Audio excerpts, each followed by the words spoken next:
안녕하세요. 정기사입니다. 이번 영상은 정규분포에 대해서 말씀드리려고 합니다. 건축 시공에 대해서 설명해주는 채널에서 왜 갑자기 뜬금없이 확률 통계냐 이렇게 생각하실 텐데요. 물론 저도 정규분포에 대해서 설명을 드리게 될 거라고 생각은 못했습니다.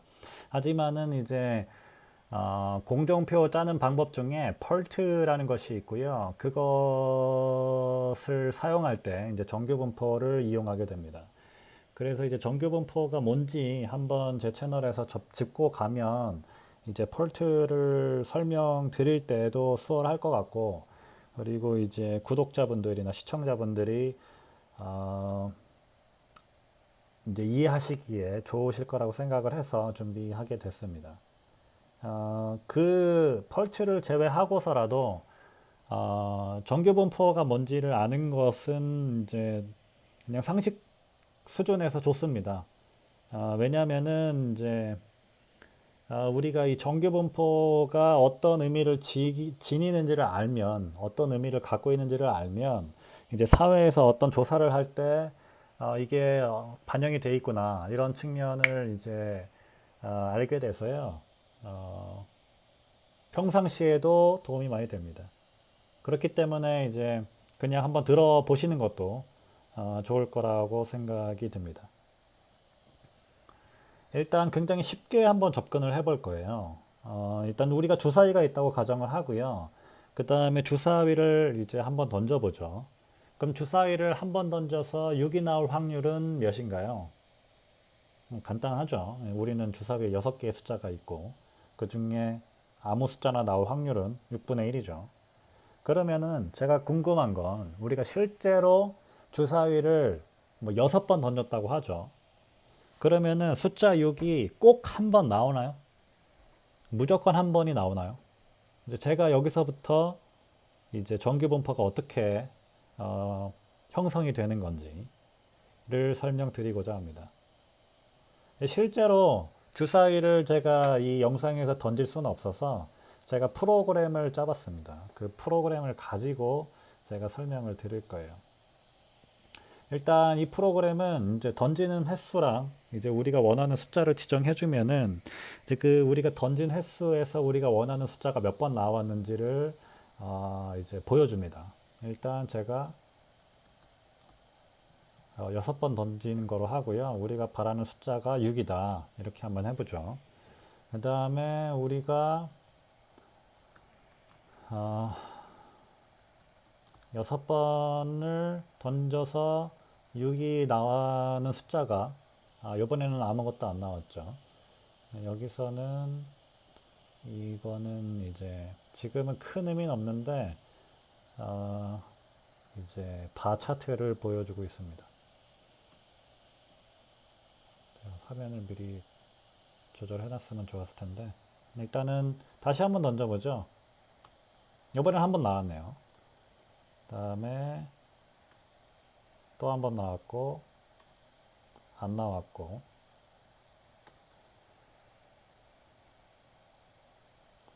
이번엔 한 번 나왔고. 그러니까 이론상으로는 이제 6번 던지면 6이 무조건 나와야 되는데 제가 보여드렸듯이 무조건 한 번 나오지 않습니다.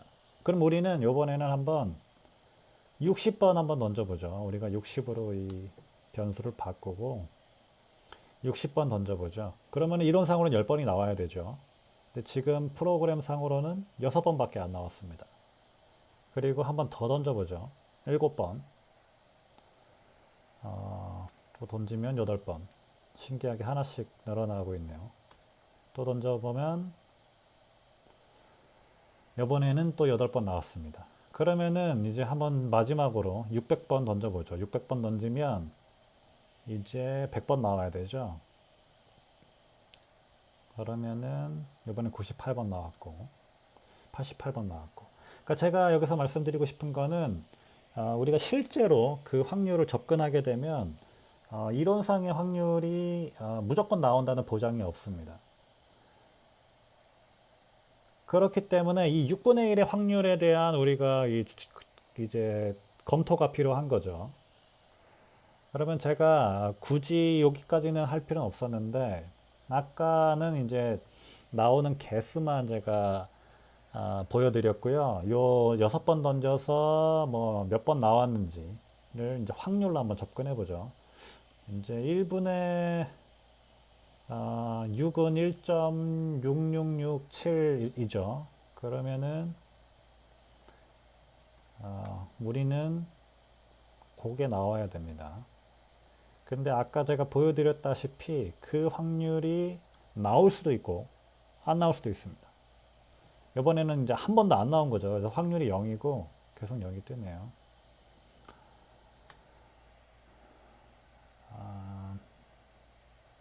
계속 0이 뜨네요. 그러면 이번에 던지는 횟수를 한번 60으로 바꾸고 해보죠. 그러면은 이번에는 우리 확률보다 실제 확률보다 더 많이 나왔죠. 그러니까 이런 식으로 우리는 우리가 어떤 행위에 대한 이 확률이 일정하지 않다라는 것을 이제 우리는 방금 제가 보여드린 프로그램으로 알 수 있었습니다. 그러면은 제가 다시 이렇게 한번 접근해 보죠. 주사위를 60번을 던져서 6이 나오는 개수. 이제 아까 뭐 7번, 8번 뭐 이렇게 나왔었죠. 그거를 한 10번을 한번 해보는 거예요.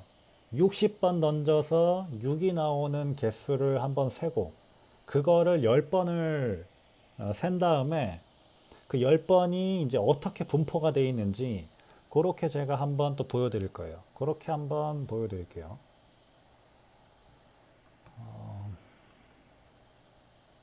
이제 우리는 10번을 반복할 거고요.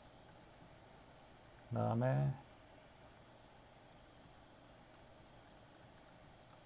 이 이상한 글자들 제가 쓰는 거는 제가 그냥 프로그램 짠 거의 이름들이고요.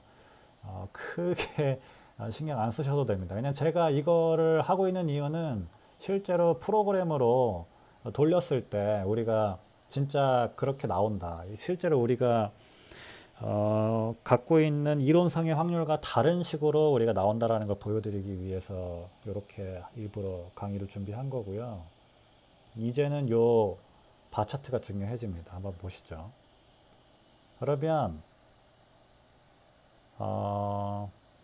어떤 의미냐면 이제 60번 던져서 6이 나온 개수가 6번인 겁니다. 맨 처음에는. 그래서 우리는 이걸 10번을 한 거예요.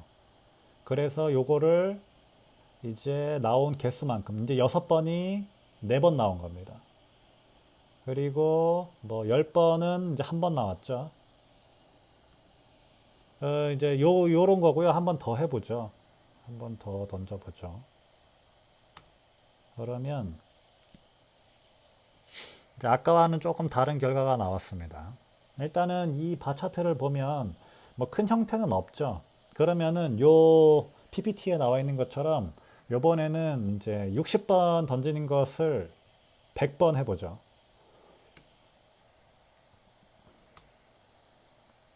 100번이라서 이렇게 다 나오진 않는데 이렇게 제가 다 이렇게 뭐 설명드릴 수는 없는데 이 바 차트를 보면 이제 이 6번이 나온 개수가 약간 어느 형태를 보이는 것 같아요. 그렇죠. 한 번 더 해보죠.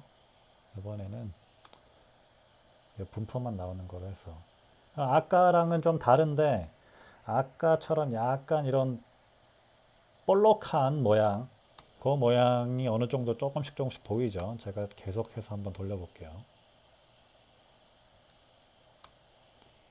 어느 정도 그 모양을 유지하죠. 그 다음에 이번에는 이제 1000번으로 해볼게요. 그러니까 우리는 60번을 1000번 던지는 거죠. 그러니까 6만 번 던지는 거죠. 이렇게 해보죠. 그러면 아까보다 조금 더 분명하게 약간 종 모양의 형태를 띠는 이제 개수들의 분포를 볼 수 있습니다. 그렇죠. 그러면 PPT로 돌아가세요.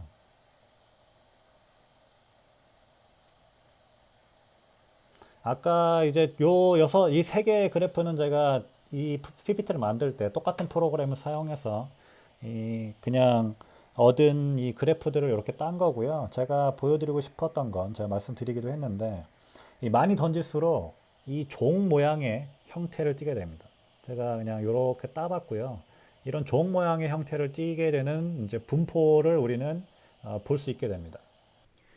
그리고 종 모양을 띠는 것뿐만 아니라 실제로 우리가 이론상 나와야 되는 개수 있잖아요. 우리는 60번을 던지면 이론상 10번이 나오는 것이 이제 우리가 알고 있는 값이죠. 그럼 그 값이 점점 센터로 오는 듯한 느낌을 받을 수 있습니다. 그러면 제가 여태까지는 이제 나온 개수로 이제 표현을 해드렸는데, 이제 이 개수가 아닌 이제 확률로 한번 표현을 해보죠.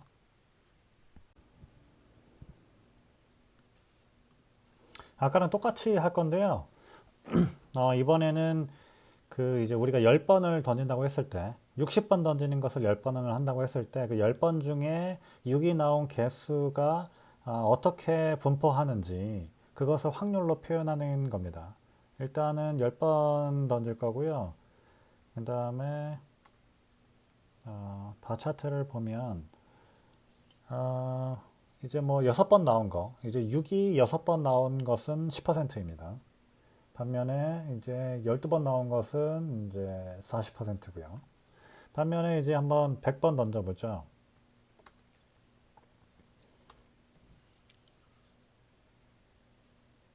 그러면 아까처럼 이제 10이 점점 센터가 되는 느낌이 있으면서 그다음에 어느 정도 종 형태를 이루게 되고 그 다음에 뭐 예를 들어 10이 나올 확률 이제 100번 던졌을 때 10이 나올 확률은 지금 이 그래프를 보면 10%인 거죠.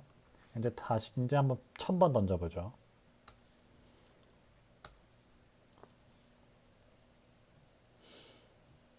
그러면 10이 나올 확률은 아까보다는 조금 올라갔죠. 10 한 뭐 2%뭐 이 정도 되는 거죠.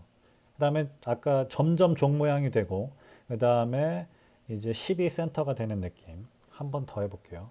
그 센터가 되는 느낌이 네, 이 조금 비슷하죠. 큰 변화는 없죠. 그러니까 아까와 똑같은데 그냥 아까는 개수로 표현한 거고 지금은 이제 확률로 표현한 거죠. 그러니까 우리가 어떤 이 행위를 했을 때 어떤 결과값을 얻은 것이 이 정도의 확률로 얻어진다라는 겁니다. 그러니까 지금 제가 아까랑 똑같은 프로그램을 이용해서 얻은 세 가지의 그래프고 이것도 이제 12센터가 되고 있고 종 모양이 되고 있다는 걸 보여드리기 위해서 이렇게 제가 준비한 건데 제가 말씀드리고 싶은 건 이제 60번 주사위를 던져서 10번이 나올 확률은 요 정도인 거죠. 이제 10 한 뭐 5%요 정도 되는 거죠. 그러니까 우리는 어떤 식의 생각을 할 수 있느냐 하면 우리가 이렇게 주사위를 60번 던졌을 때 어떤 값을 얻게 되잖아요. 예를 들어 제가 60번 던져서 6이 5번 나왔다고 하죠. 그러면 그 5번이 나왔을 확률, 그 확률을 이 분포를 통해서 이해할 수 있게 되는 겁니다. 지금 제가 드린 설명이 이해가 되시나요? 그러니까 우리가 예를 들어 다시 한번 예를 들자면 우리가 주사위를 60번 던져서 6이 15번 나온 확률 그게 매번 15번 나오지 않고 15번이 나올 확률이 있잖아요. 그러니까 그 확률이 이 분포 내에 존재한다 라는 생각을 할 수 있게 됩니다. 그래서 제가 다시 한번 이 의미를 적어봤습니다. 자, 우리는 표본 조사를 통해 이 말은 어떤 말이냐면 우리가 모든 가능성을 다 조사하기는 시간이 너무 많이 걸리고 또 돈도 너무 많이 소요되기 때문에 우리는 일부만을 조사하게 됩니다.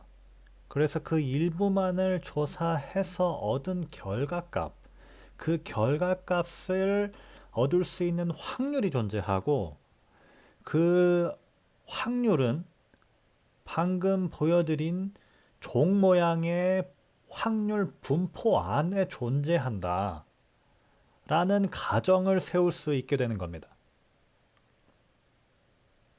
그렇기 때문에 이제 우리가 얻는 효과는 뭐냐면 수많은 조사를 할 필요가 없어지는 거예요. 그러니까 어느 정도 숫자 이상의 조사를 한 후에 결과값을 얻으면 그 결과값을 얻을 확률이 몇 %인지를 추정할 수 있게 되는 겁니다. 제가 프로그램을 사용해서 몇 번이죠? 100만 번을 해봤어요. 그래서 100만 번을 해서 얻은 그래프가 이거고요. 그리고 거기에 해당되는 이 종 모양의 그래프를 이쁘게 그려봤습니다. 이 그래프를 어떻게 그렸는지는 다음 슬라이드에서 설명드릴 건데요. 일단 이 분포가 있다라는 상황 아래에서 우리가 이렇게 얘기를 해보죠. 주사위를 60번 던져서 6이 5번보다 적게 나올 확률이 몇 %이냐 이것을 계산할 수 있게 됩니다.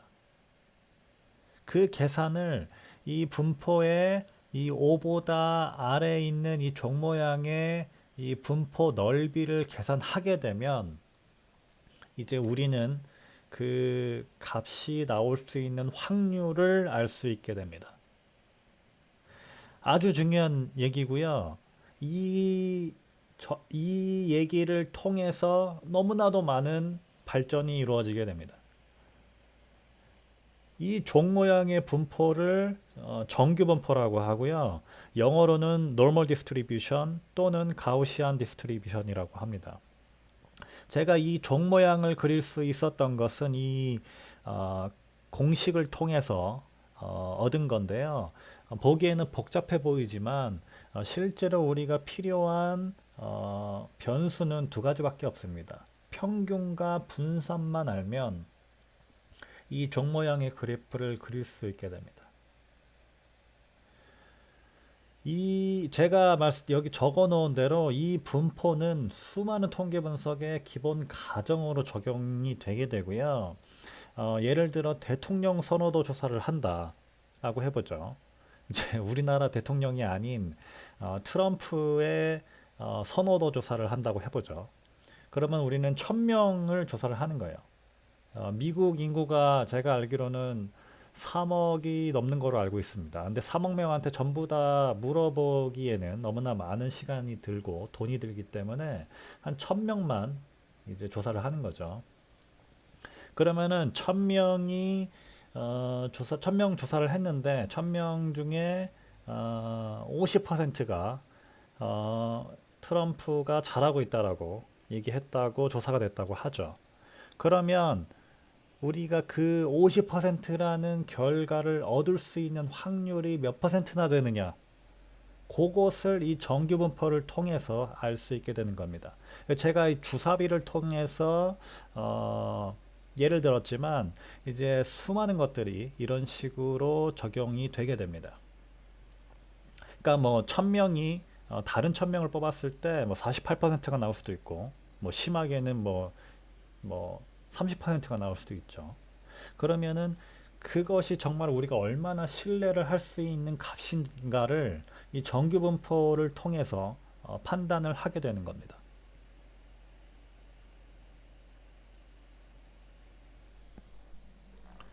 그러면 우리는 언제 이 가정을 적용할 수 있느냐 하면 일반적으로 우리가 표본 숫자가 충분하면 그 표본은 정규 분포의 형태를 따르게 된다라고 봅니다.